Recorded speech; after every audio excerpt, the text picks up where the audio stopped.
Hello everybody, this is Cyrus and welcome to Afterlife Topics and Metaphysics, where we discuss complex metaphysical issues that concern every human being on this planet from my perspective.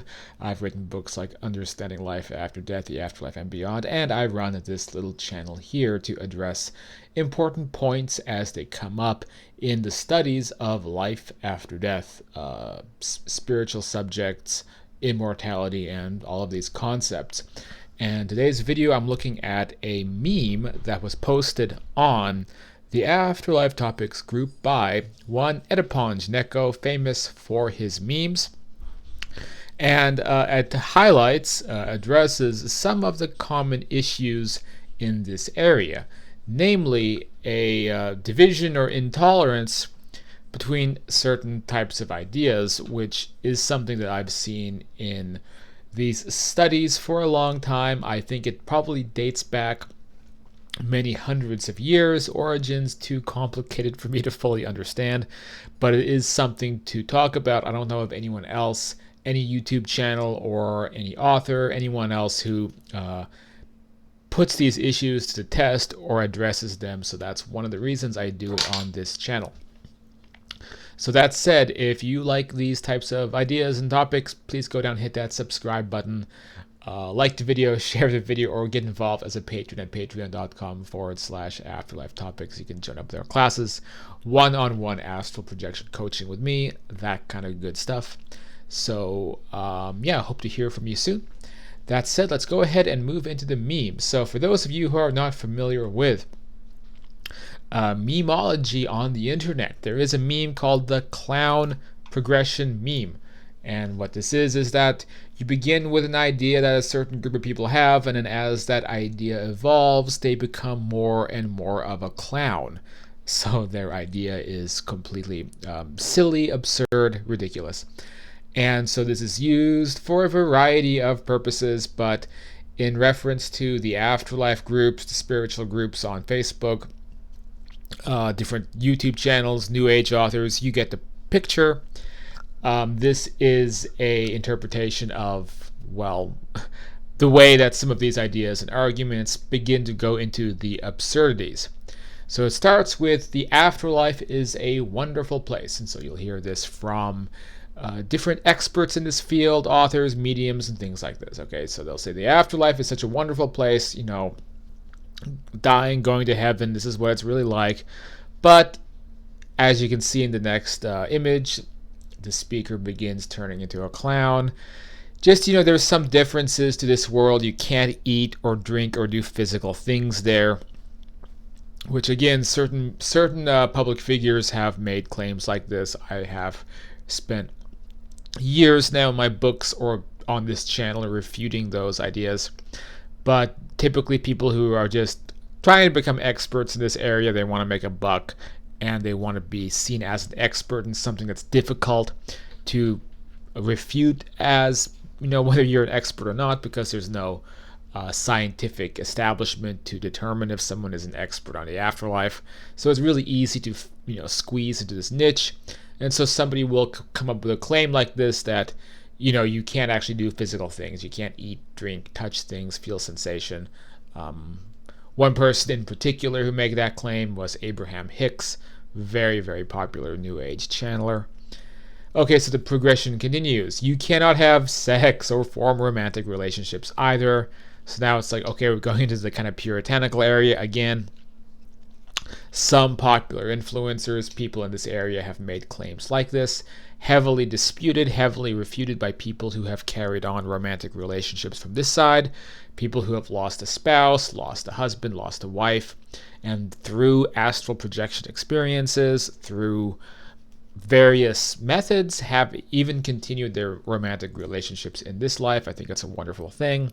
Some people don't think it's so wonderful. Some people seem to be full of, I don't know if it's contempt or jealousy or whatever it may be, but they hear stories like this and then they want to poke holes in it for everybody else. And then the final one, once we have transitioned into becoming a full clown, you don't even maintain your personality or have emotions.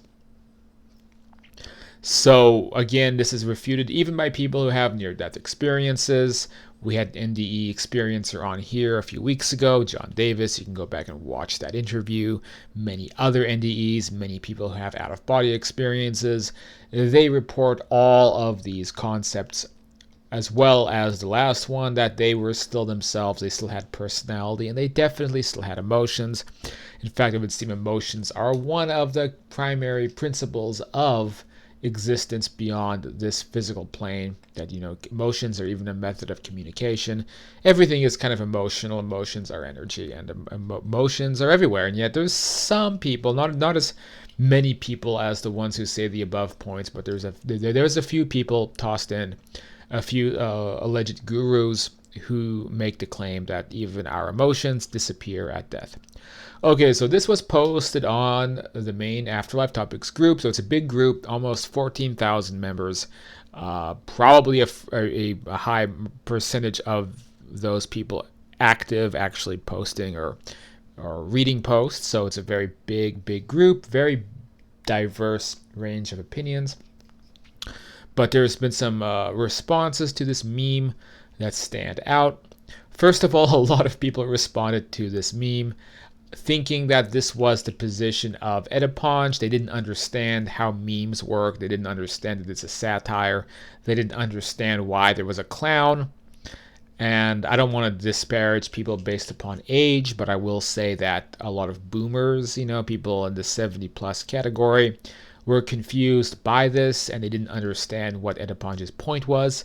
The point was a satire that people who buy into these ideas, they look more and more foolish the more they keep speaking and making these pronouncements that we have to surrender all these basic kind of human things into. If we go into some kind of an afterlife, then all this stuff is going to be eliminated. So that's the idea. It's satire. It's not literal. It's not Oedipon just saying that he believes these things. Okay, so I want to make that clear. I don't understand why so many people responded and they didn't understand that. Even if you don't know what a meme is, I think if you look at this, it's self-evident that it's satire. Anyway, so some of the other responses. Let's look at one of my favorites. Why would there be the physical in the afterlife? You move into the highest dimensions and transcend the limitations of the physical realm and reach the highest self and transcend the carnality of human life based on everything this retarded meme said. So this was a good response to kind of highlight the opposing view, which is sort of everything we just said here. So people who support this opinion. And again, there's certain influential authors who have kind of said variations of this. To even a small extent, Deepak Chopra is on that list, Eckhart Tolle is on that list. So it's very influential people who don't necessarily understand the nuts and bolts of out-of-body experiences, astral projection experiences, after-death contact experiences, the literature surrounding spirit communication, scientific experiments, and things of that nature. Some of this I'll go into in my next video, even the paraffin wax mold experiments, spirits showing themselves to still have like physical limbs and things like this on that higher dimension. So, it's different ways of coming about learning of an afterlife, right? So some people come about through Deepak Chopra, Eckhart Tolle, Abraham Hicks, very, very popular, influential people who leave out really important literal tidbits about an afterlife, sometimes because it's too controversial or it's too politically incorrect to go into the real research, the real experiences, and so you're left with this kind of vague interpretation. So it does create people like this gentleman who responds in kind of an indignant fashion or an offended fashion to the meme. So again, to repeat what they're saying, why would there be a physical in the afterlife? Because they're saying it goes against their ideological assumptions. You move into the highest dimension. So again, this is kind of that mixed spirituality, where it's like fast food spiritual enlightenment. All you have to do is die, and you are immediately in the highest dimensions of existence. And I believe Paramahansa Yogananda made a great statement about this, that when you pass away, you're exactly the same as you were before you passed away. You should not be depending on the concept of death to free yourself from any of your own limitations. And if that were the case, let's all go jump into the river and drown ourselves immediately. So Yogananda in the 1920s thoroughly rebuked this idea. Right, so but there's certain New Age teachers who brought this idea back. All your problems will go away. You'll ascend into the highest levels imaginable as soon as you die. And so people cling to this because they have a lot of personal issues, things that they need to work out on their own path of self-growth and self-development, and they want a shortcut. So it continues to transcend the limitations of the physical realm and reach the highest self, and then transcend the carnality of human life based on everything this quote retarded meme said. So one of the big points I want to make is this. So if someone believes this, well, first of all, I think personally they'll be disappointed when they find that they're still themselves when they pass away. They want or are expecting to transcend into the highest dimension possible, and they'll find out that that just is not the way it works. When you pass away, you're essentially still incarnated as a human as before you died, just in a different frequency. So this idea that you can take a shortcut doesn't work like that. There's been many spirits who have communicated over the decades their disappointment, especially those who have taken their own lives from this world, that they did not transcend into the highest dimension possible. But my main point I want to bring up is that in all my years, 20 plus years, writing articles about and researching this area, life after death, I have almost never seen people who believe these concepts who are willing to compromise and say, hey, it's perfectly fine if you want to be with your loved ones, be with your family members, be with your spouse, be with your kids, be with your parents, your grandparents, to have a human kind of existence and to find the joy and pleasure in all those things. I personally want to transcend all physical existence, transcend anything of a quote carnal nature, because this is my belief system. But you can do your thing and I'll do my thing. I don't hear that. It's always this imposition, almost like it's coming from a place of insecurity. It's this imposition saying that this is the way it is. When you die, you no longer, again, can no longer taste things, touch things, smell things. You can't have romantic relationships. You don't even have personality or emotions. Some of these teachers, they tell you this is the way it is for everybody, and then there's no escaping it. So even if you don't like these facts, you're stuck with it. You can't do anything about it. This obviously causes immense grief and sorrow among people who have lost loved ones and are looking forward to reuniting with them when you pass over. Now, my own experiences 100% confirm that these astral conditions, whatever you want to call it, higher dimensions, consensus realities, of which some OBEers have postulated there may be endless different consensus realities, but there's essentially something for everybody. So the multiverse is infinite.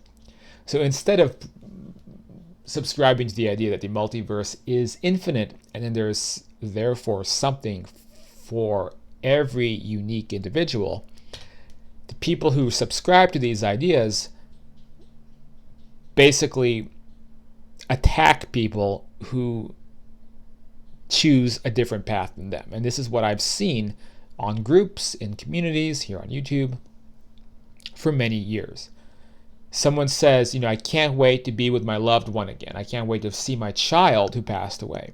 And these people, they cushion it with some positive words like, oh, the afterlife is such a wonderful place. It's so great to be in the afterlife, but I'm sorry, you will not be able to see your child again because everyone ascends into source consciousness and gets, swallowed up by the cosmic, I kind of call it like going back into the cosmic womb.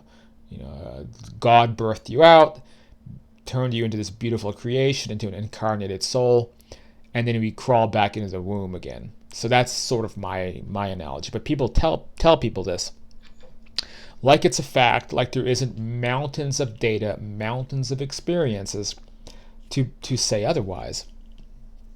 And they push this on people. And that's been my issue from the beginning, because personally, I don't care. This guy and anyone like them and anyone watching this channel, watching this video, if you want this, if you are gravitating toward that type of existence, the multiverse is infinite, which means you can go there.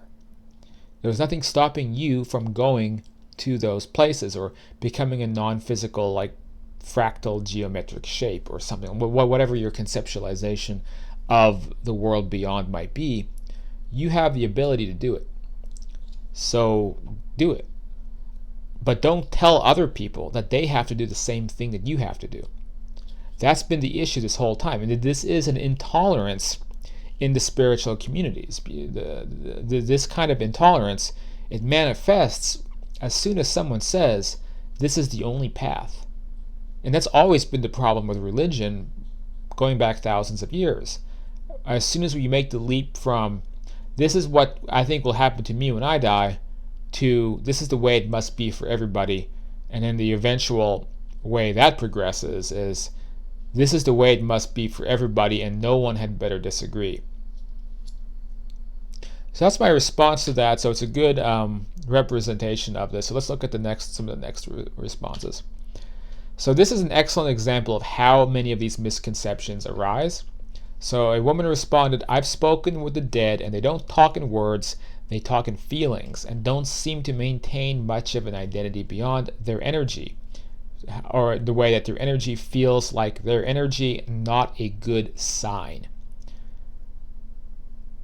So this is just such a non-scientific way of approaching reality, is that you have a limited experience communicating possibly with the spirit through the communication of emotions, which is something a lot of people can do and can happen on that side. But the analogy would be, for example, let's say you don't know what the internet is and you're talking to somebody on the internet for the first time. And let's say you're talking to me, and on Facebook or MeWe or however we happen to be chatting, you're seeing a bunch of text appearing on the screen as you communicate to me. You're not familiar with the platform and how it works, and so you conclude, well, Cyrus must be the text on the screen. He must be living in the Wi-Fi. He must be living in the wires because I don't physically see him anywhere else. So that must be that must be his existence now. Oh, not a good sign. It looks like people somehow get stuck in, things falling off my table here. It must be that people somehow get stuck in these conditions where they're stuck in the Wi-Fi, where they become the text on the screen. So obviously this is a false reasoning. Because someone is using a limited telepathic method of communication, and then they're assuming that the entity on the other side of that communication is represented by the communication channel. So do you see how this basic breakdown of reasoning is creating misconceptions and misinterpretations by somebody who appears to have basic mediumship abilities, but they're not expanding or thinking about things in a wider perspective. So we see how a lot of these misconceptions get born, and it's because of ideas like this one. And then this person, not to criticize the individual too much for posting this, but when they don't think about this in a more expanded way, then they start telling other people the way it is, and then perpetuating more of the fear, more of the misconceptions, and more of the anxiety. Let's look at the next couple of responses. Okay, so this is just a typical kind of, a typical way of thinking among people who do support what the meme was mocking. I can't wait to become an orb of light and then merge into a vast God consciousness and slowly disappear. Where do I sign up? So again, if this is what someone wants, it is possible that you will pick an existence or a fate, I should say, like that for yourself. But what is it based upon? To me, this is based upon, like, if not depression, then downright nihilism.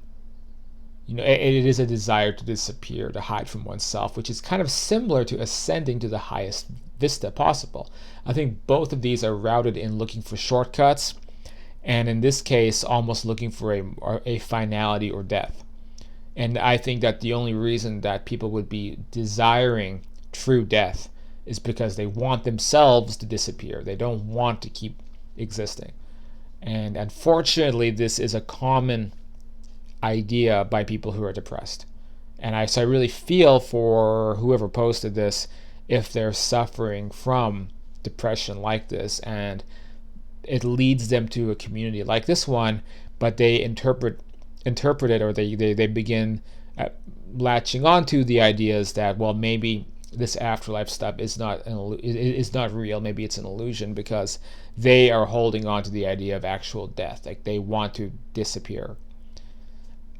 But again, I can go back to the annals of psychic literature, mediumship literature, and communications, and great books on these topics, and my own experiences to demonstrate people who have thought like this and they have taken their own lives to be sorely disappointed to find that they did not disappear into a vast God consciousness. They actually remained exactly as they were before they passed away. Even if they had an experience of God, the light, whatever, when that experience ends, when the light clears away, or they have that transformative experience, which is supposed, I think, as those experiences are designed to help people get out of depressive states, so that they remember who they are on a wider perspective.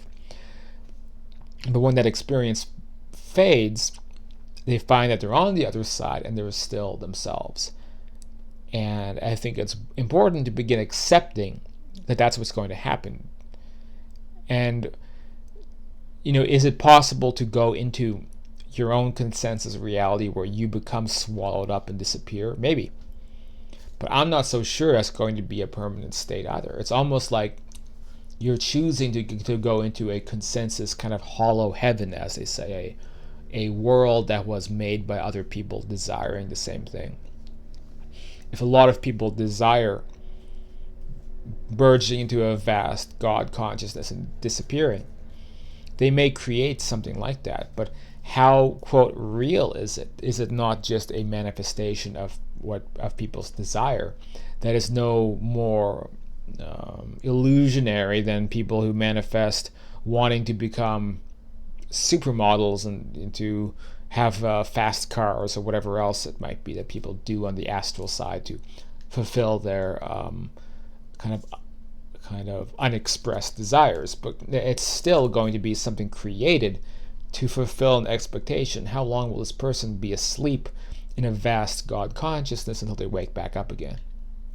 Okay, let's look at the last bit. So someone says, this is something I'll half agree with and half disagree with. No one really knows what happens after life. Everything people say is mere speculation, even if the information comes from a spirit. Who knows if such a spirit is saying the truth? So I will disagree with the first part, agree with the second part.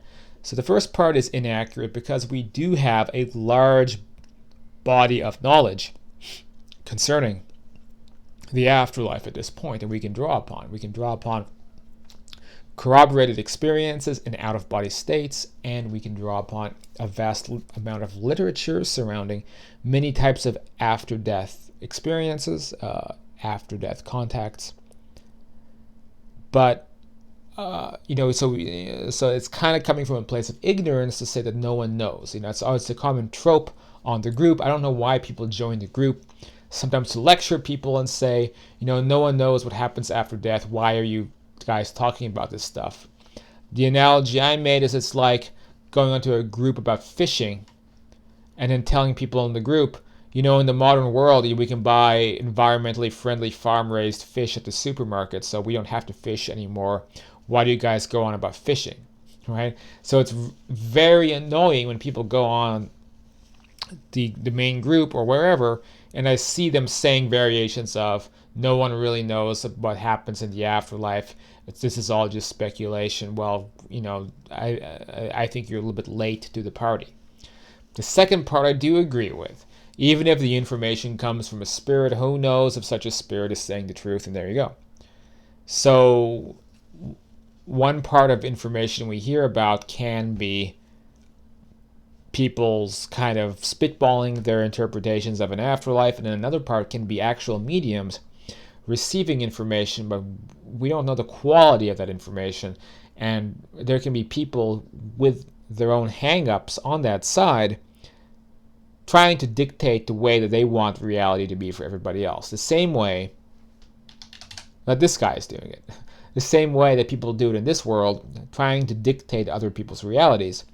They do that on that side, and then they do it knowing that because they'll be thought of as a spirit and they'll be venerated, then people will listen to them and then they can dictate more easily to us. So that's this common thing that we see, and it's why we have to be very cautious about